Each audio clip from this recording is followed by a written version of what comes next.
Wait a minute. Don't go in there. There's no Mets in this building. I never said anything about the Mets. Mr. Brewster did. I was just hired to find him and bring him in. This guy's not a scout. He's a cop, Bonnie. That's what he is. He's a cop. Look at him. Look at those cheap cop shoes. Cop face, cop hat, cop shirt, cop eyes. Money, the Mets don't want you, all right? Hell, the Hackensack Bulls don't even want you. Look, I ain't supposed to tell you this, but here's who hired me. Granville and Baxter. As far as I know, they got nothing to do with the Mets. It's going to be great.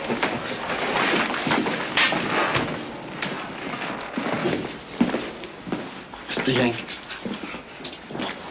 Mr. Brewster? Right. We've been expecting you. The arm's okay. I beg your pardon? The operation was a success. The arm's 2 years old now. Follow me, please. Wait for me.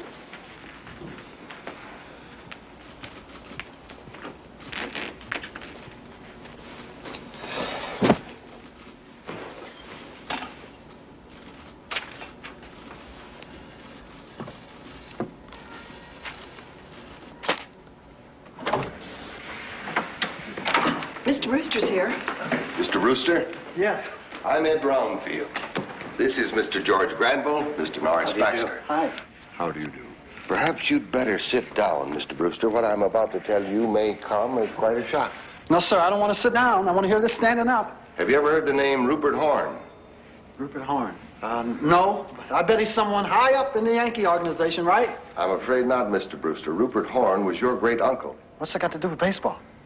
Rupert Horn quarreled with his family back in the 30s. He went out west. They never heard from him again. They thought he was dead.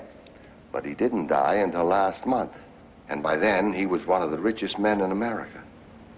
And he bought a baseball team, right? No, oil and real estate.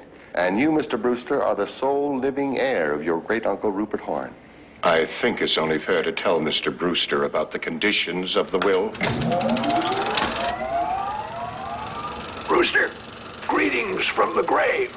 Don't look so surprised. Didn't you know your great-grandfather was a honky? The old man married twice. One wife, white, produced me. One wife, black, produced your grandmother. Checkered family, you might say. I've outlived them all, except you. They tell me you're my only living relative, Brewster, and I gotta say I'm very disappointed. Look at you. What have you made of yourself? A failed baseball player. I believe in being honest, Brewster. No bullshit. I'm stuck with you. But we're gonna have some fun.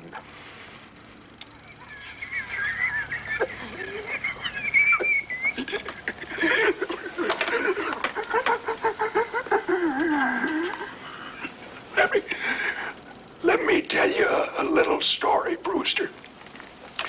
When I was 7 years old, my daddy caught me smoking a cigar.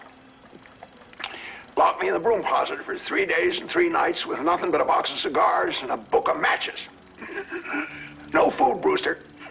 No water, just those goddamn cigars. Wouldn't let me out until I finished every last one of them. Taught me one hell of a lesson. I'm going to do to you what my daddy did to me.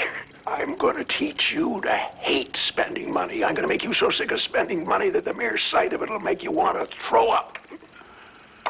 So, here's my proposition. You have 30 days in which to spend 30 million bucks. If you can do it, you get 300 million. There's got to be a catch. Of course there's a catch. You have to spend the 30 million. But after 30 days, you're not allowed to own any assets. No houses, no cars, no jewelry, nothing but the shirt on your back.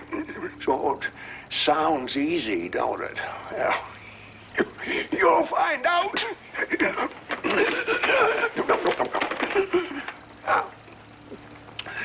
You can hire anybody you want, but you got to get value for their services.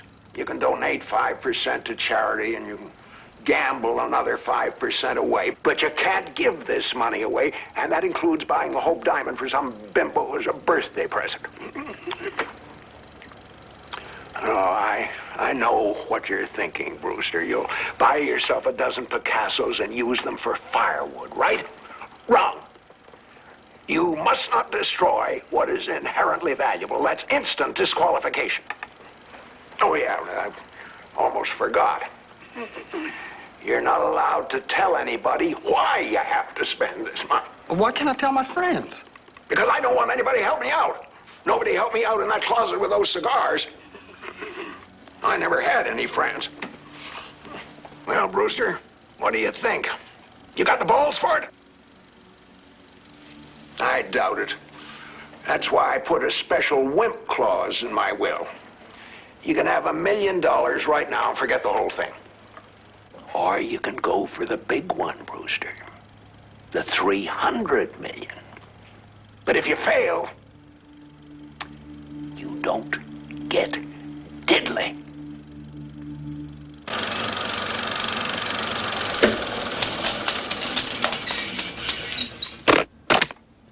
This is $1 million your great uncle spoke about. Oh, jeez. I never seen that much money in my life. We've investigated your background, Mr. Brewster.